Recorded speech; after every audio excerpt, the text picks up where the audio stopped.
Hello, praise the Lord, God bless you all. परमेश्वर आप सबको बहुत आशीष दे। आज की वीडियो में मैं आपको बताने वाला हूं कि क्या दुष्ट आत्माएं भविष्य देख सकती हैं। ये मैं आपको आज इसके विषय में आज चर्चा करूंगा, क्योंकि बहुत से लोग जो है वो ऐसे तांत्रिकों के पास, बाबाओं के पास, ओझाओं के पास जाते हैं। मसीह लोग भी, गैर मसीह तो जाते ही हैं, लेकिन मसीह लोग भी जाते हैं, क्योंकि उन्हें ऐसा लगता है कि जो व्यक्ति किसी तांत्रिक ओझा के पास जा रहा है और वो उसको करेक्ट एक्यूरेट भविष्य बता रहा है, वो जो बोलता है वो हो रहा है, इसका मतलब उसके पास भी कोई ना कोई ताकत है। अब वो ताकत परमेश्वर की ताकत है, ऐसा उन्हें लगता है। तो वो क्या करते हैं, वो उन पर भी अपना फेथ लाते हैं, ठीक है। और जब वो उन पर फेथ लाते हैं तो वो परमेश्वर के वचन का सीधे सीधे उल्लंघन करते हैं, ठीक है। लेकिन सवाल यह है कि जब वो लोग सही से भविष्य बता पा रहे, ज्योतिष हो गया, तांत्रिक और जो हाथ देखने, मस्तक रेखा, ये लोग एक्यूरेट भविष्य बताते हैं। कैसे बताते हैं, इनको ये शक्ति कहां से मिलती है, ठीक है। क्या वो शक्ति परमेश्वर की ओर से है? क्या वो शक्ति दुष्ट आत्माओं की ओर से है? अगर दुष्ट आत्माओं की ओर से है तो दुष्ट आत्माएं क्या भविष्य बता सकती हैं? उनको भविष्य का कैसे पता? भविष्य तो सिर्फ परमेश्वर बता सकते हैं। तो इन दुष्ट आत्माओं को कैसे पता कि भविष्य में क्या होने वाला है, ठीक है। तो ये सारे डाउट्स जो हैं मैं आज की वीडियो में क्लियर करूंगा, ठीक है। आप वीडियो के अंत तक बने रहिए और चैनल को सब्सक्राइब जरूर कर लीजिए, ठीक है। तो आइए हम शुरू करते हैं। तो मैं आपको बताता हूं कि सबसे पहली बात तो ये आपको क्लियर कर देता हूं कि जो भविष्य, जो परमेश्वर की शक्ति के अलावा, परमेश्वर की सामर्थ्य के अलावा अन्य जातीय में अगर कोई भी भविष्य बताता है तो वो ईवल स्पिरिट्स की ओर से होता है। ऑलवेज, हमेशा ईवल स्पिरिट्स की ओर से होता है। अब सवाल ये कि ईवल स्पिरिट्स को ये ताकत मिली कहां से कि वो भविष्य देख सकती हैं। तो इसके बारे में हम एक वचन पढ़ेंगे, वचन जो है एक्ट्स 16:16, और ये क्या कहता है। प्रेरितों के काम 16:16 में हम जब पढ़ते हैं तो यहां पर लिखा है कि जब हम प्रार्थना करने की जगह जा रहे थे तो हमें एक दासी मिली जिसमें भावी कहने वाली आत्मा, क्या थी? भावी कहने वाली आत्मा थी इसमें, ठीक है।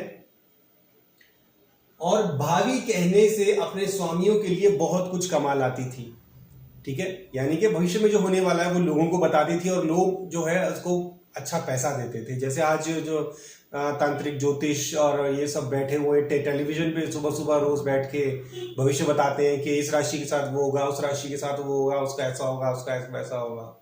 तो भावी कहने वाली आत्मा जो थी इसके अंदर थी, और ये भावी कहने वालों के द्वारा अपने जो है कमाने वालों के लिए बहुत पैसा कमाती थी।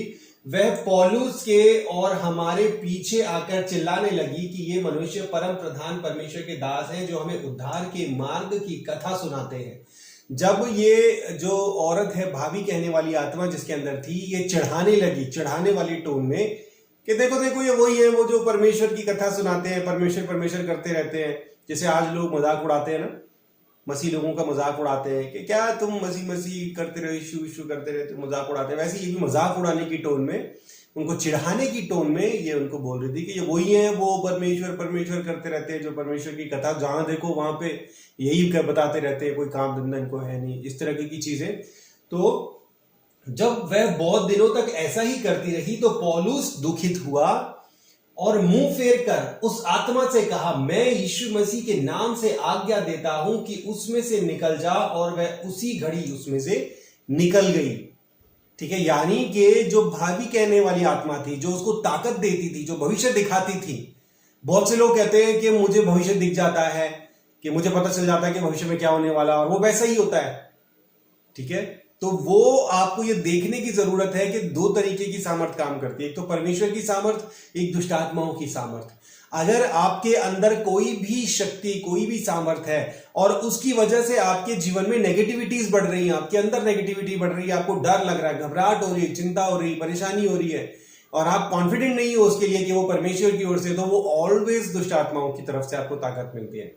लेकिन अगर आपको कॉन्फिडेंस है, आपके अंदर एक आत्मविश्वास है, परमेश्वर से प्रेम आपका बढ़ रहा है, तो हमेशा वो परमेश्वर की ओर से है, परमेश्वर की सामर्थ की ओर से है, ठीक है।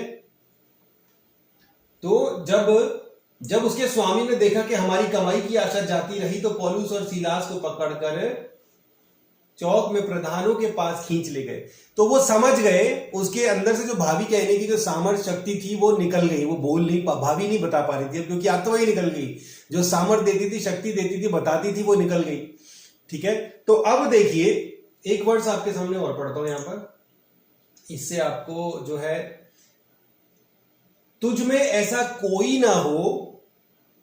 ठीक है, ये जो वर्ष है, ये वर्ष है व्यवस्था विवरण, और व्यवस्था विवरण अध्याय 18 और आयत 11 से के 10 से, तुझ में ऐसा कोई ना हो जो अपने बेटे व बेटी को आग में होम करके चढ़ाने वाला, व भावी कहने वाला, व शुभ अशुभ मुहूर्तों को मानने वाला हो, व टोना व तांत्रिक व बाजीगर व ओझों से पूछने वाला, भूत साधने वाला, भूतों को जगाने वाला, क्योंकि जितने ऐसे ऐसे काम करते हैं वे सब यहोवा के सम्मुख घृणित है।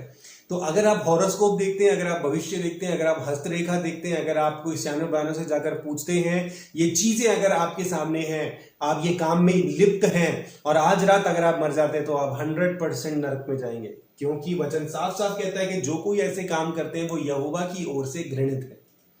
ठीक है, तो अगर आप ऐसा करते हैं, किसी भी तरीके से आप भूत साधने वाले, तांत्रिक, बाजीगर और ज्योतिष विद्या, इन सब चीजों में संलिप्त है, आज ही तौबा पश्चाताप कीजिए, आज ही छोड़ दीजिए। ठीक है, तो अब सवाल ये है कि इविल स्पिरिट्स को ये ताकत मिली कहां से? तो ये जो शक्ति है ये इविल स्पिरिट्स को दी किसने? परमेश्वर ने। कब? जब ये इविल स्पिरिट्स जो है वो स्वर्ग में परमेश्वर के साथ मौजूद थी, शैतान के साथ गिराए जाने से पहले।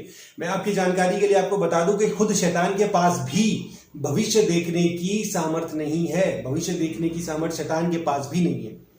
ठीक है, ये जो भावी कहने वाली आत्मा है, ये परमेश्वर की ओर से जो है स्पेसिफिक टाइप की इविल स्पिरिट को ये शक्ति दी गई।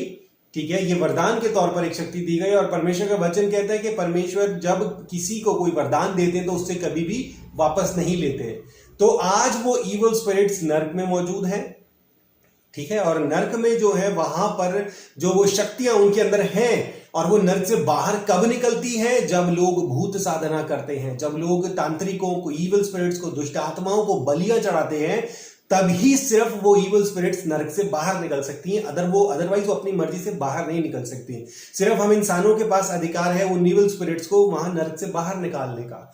जब हम उनकी साधना करते हैं, इंसान जब अलग अलग तरीके से जब उनकी साधना करते हैं, स्पेसिफिक टाइप की इविल स्पिरिट्स की साधना करते हैं, उनको बलि चढ़ाते हैं, खास तौर पर लहू जब चढ़ाया जाता है इविल स्पिरिट्स को, ठीक है, तब वो वहां से बाहर निकलने के लिए उनके पास पूरा क्लियर पैसेज मिल जाता है उन्हें। वो वहां से बाहर निकलती है, इंसानों में समाती हैं, और इंसानों को शक्ति मिल जाती है भावी कहने की। और आज जो लोग आप देख रहे हैं ना कि जो भावी कहते हैं, वो इसलिए क्योंकि उनके अंदर वो इविल स्पिरिट बैठी हुई है और वो उनके अंदर बैठकर उनको शक्ति दे रही है। लेकिन अगर कभी कोई ऐसा व्यक्ति हो और कोई परमेश्वर का जन उसको जाकर पूरे विश्वास की सामर्थ्य हो, अभिषेक पाया हुआ व्यक्ति हो, अगर उसको बोले कि यीशु मसीह के नाम से भावी कहने वाली आत्मा, मैं तुझे कमांड करता हूं इसके अंदर से निकल बाहर, चाहे वो कोई भी कितना ही बड़ा तांत्रिक क्यों ना हो, कितना ही बड़ा बाबा क्यों ना हो, उसी वक्त उसके अंदर से वो बाहर निकल जाएगी। ठीक है, तो ये जो शक्ति है, ये जो ताकत है, आप आज जान गए हैं, इविल स्पिरिट्स की ओर से मिलती है, चाहे वो कोई भी हो। ठीक है, अगर वो परमेश्वर का जन नहीं है, उद्धार पाया हुआ एक व्यक्ति नहीं है, तो भावी कहने वाली जो सामर्थ्य है वो सिर्फ दुष्ट आत्माओं की ओर से ही लोगों को मिलती है। और अगर आप ऐसे लोगों के साथ कनेक्टेड हैं, ऐसे लोगों के साथ जुड़े हुए हैं, तो आज ही उन्हें छोड़िए, आज ही तौबा पश्चाताप कीजिए, आज ही परमेश्वर के अधीन आइए। ठीक है, और अपने इस गुनाह के लिए माफी मांगिए। किसी भी तरीके से इनसे कनेक्टेड नहीं रहना है, किसी भी तरीके से अपना भविष्य जानने की कोशिश नहीं करनी। याद रखिए, आपका भविष्य परमेश्वर के हाथों में है। हमेशा परमेश्वर की जो योजनाएं हैं आपके भविष्य के लिए, वो हमेशा भले की हैं, बुरे की नहीं है। तो परमेश्वर पर विश्वास कीजिए, आपको अपना भविष्य जानने की जरूरत नहीं है, क्योंकि आपका भविष्य में अच्छा ही अच्छा है। और अगर आप कोई गलती करते भी हैं, गलती से आपसे कोई गलती हो भी जाती है, तो भी परमेश्वर उसको आपकी भलाई के लिए इस्तेमाल करेंगे। ठीक है, तो इसलिए इन सब चीजों से बाहर निकलिए, परमेश्वर पर विश्वास रखिए, परमेश्वर पर ही निर्भर कीजिए, ना किसी भविष्यवक्ता पर, ना किसी बाबा पर, ना किसी पास्टर पर। अपने भविष्य के लिए सिर्फ और सिर्फ परमेश्वर पर निर्भर कीजिए। God bless you.